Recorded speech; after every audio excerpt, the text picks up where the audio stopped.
The voicemail came in at 6:47 p.m. on a Tuesday. I remember because I was still at the office. Everyone else had gone home, but I was reworking our shipping routes to offset rising diesel costs. My laptop was open. My half-eaten sandwich sat on a pile of invoices. I just finished color-coding a freight lane report when I felt the buzz in my pocket. Dad. I didn't pick up right away. I figured it was something routine, maybe a follow-up on the vendor issue in Sandusky or the damaged pallet incident we'd had in the Toledo warehouse.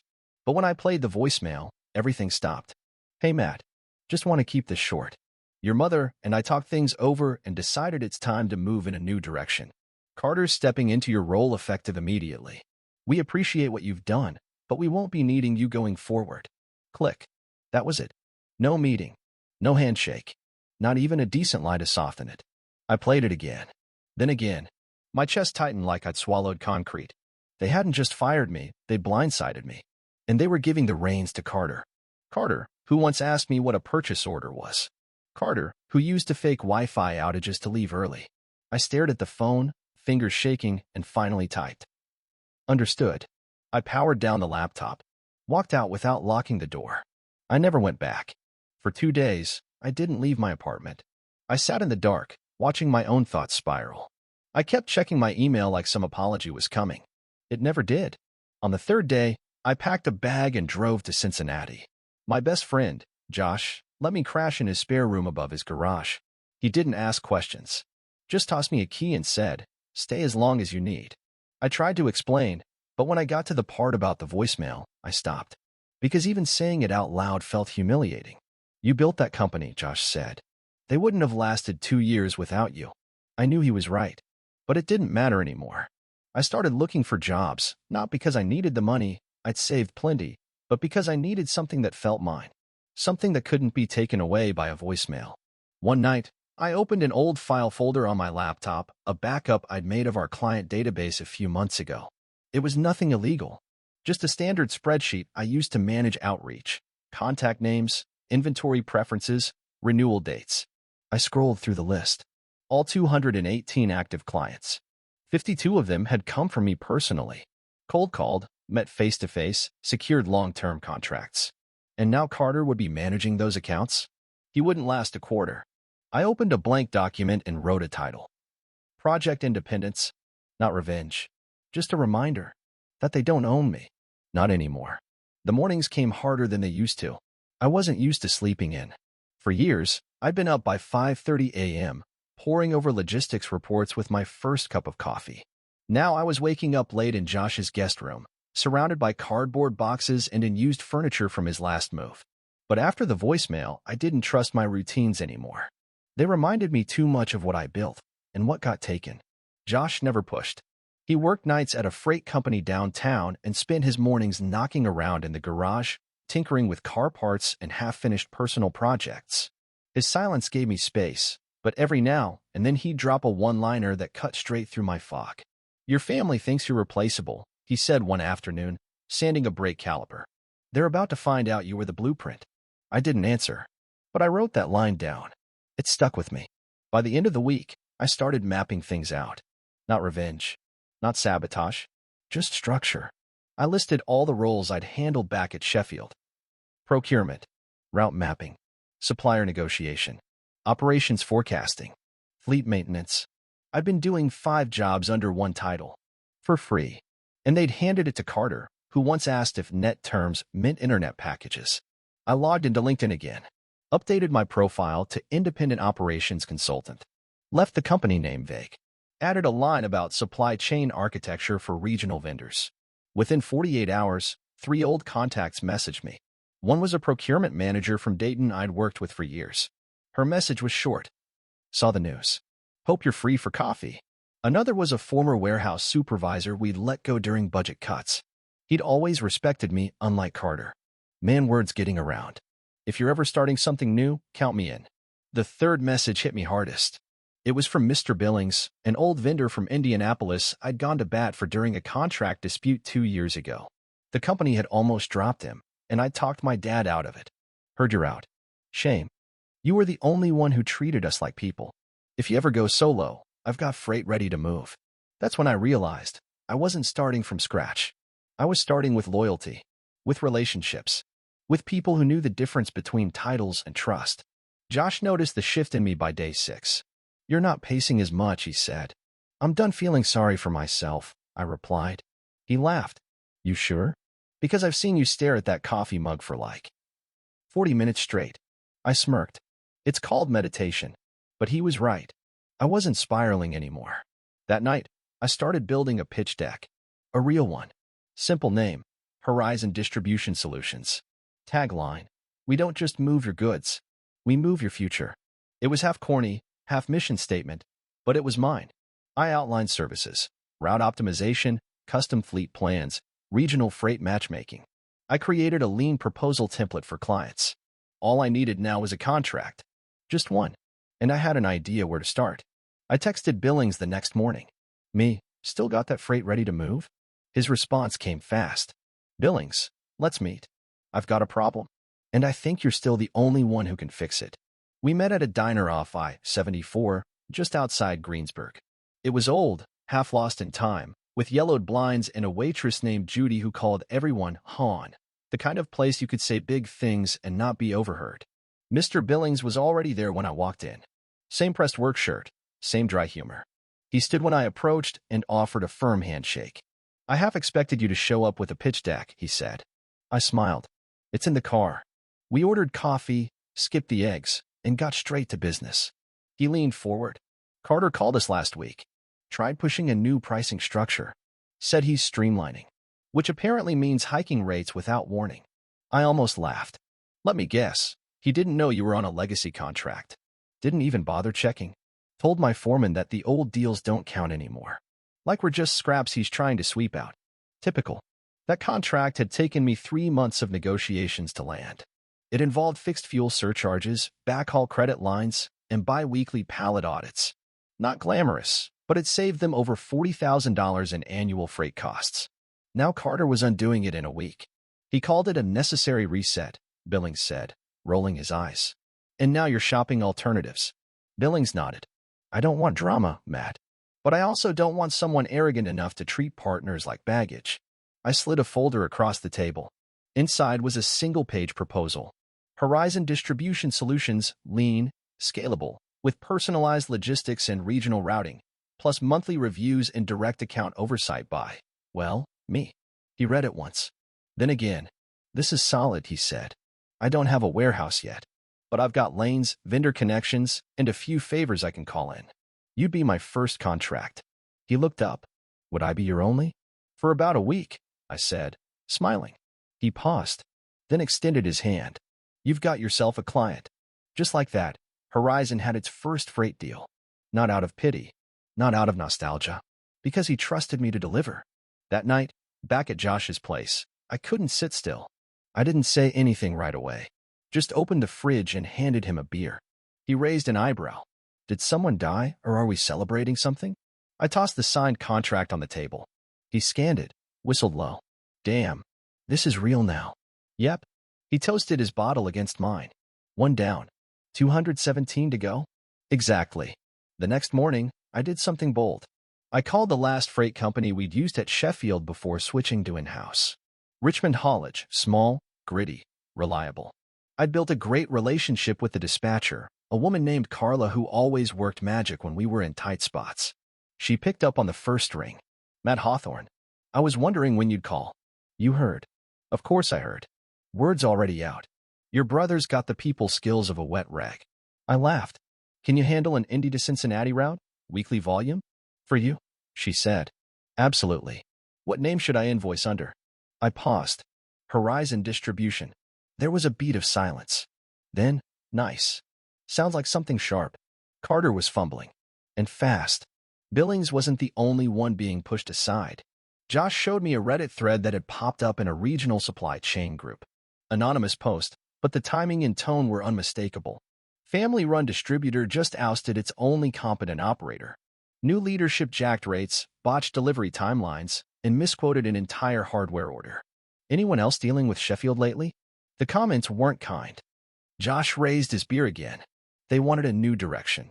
Seems like they found a ditch instead. The ink on Billings' contract hadn't even dried before the second domino fell. Carla, the freight dispatcher from Richmond Haulage, called the day after our Indy to Cincinnati lane launched. "You're going to want to check your inbox," she said. There it was. A forwarded email from a contact I hadn't spoken to in almost a year, Logan Wright from Wright Tools and Fasteners in Southern Ohio. He'd caught wind of what I was doing through the grapevine. "Heard you're running your own show now. We're about done with Sheffield. Carter's been a disaster. You free to talk?" I called him within the hour. "Matt, we've got 3 shipments stuck in limbo," Logan said. "Their new warehouse manager told us things are transitioning, but no one's answering phones." "Tell me your volume," I said. "What lanes, how soon, and what you need most." 10 pallets weekly. Circleville to Louisville. Need someone who actually knows how to hit a deadline. I'll route it by Tuesday." "You serious?" "I don't do placeholders, Logan. Just results." He exhaled. "You always were the only Hawthorne worth a damn." By the next morning, we had a second signed contract. The warehouse issue was becoming a pattern. Sheffield had swapped out 3 of my old floor managers with Carter's contacts, mostly ex-frat buddies and some guy from his CrossFit gym. None of them had worked in real freight environments. It showed. Pallets were sitting too long. Skids were mislabeled. Clients like Wright Tools were getting invoices for shipments they hadn't received yet. Carter, of course, blamed outdated infrastructure. Funny. That infrastructure never failed under my watch. Meanwhile, I was setting up Horizon's back-end from Josh's garage. Not glamorous, folding table, second-hand monitor, whiteboard on a pegboard wall, but it was functional. And it was mine. Josh helped me wire an old thermal printer for labels. He even offered to design a logo, something clean, sharp. Blue lines over a steel gray backdrop. He had no design background, but it looked solid. We slapped the first mock-up on a clipboard. Horizon Distribution Solutions. 3 clients. 2 lanes. 0 noise. Exactly how I liked it. Week 3 brought in another message, this time from a rep at Triple Eagle Manufacturing. I knew them well. We brokered a $400,000 steel bolt supply deal back in the day.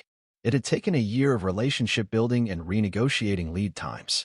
They were cautious, legacy-minded. But Carter had tried renegotiating terms without understanding the original conditions. He bumped minimum orders by 12% without notice. They weren't amused. Their email subject line said it all. "Matt, you still in this game?" I smiled. We set up a call. That one took longer.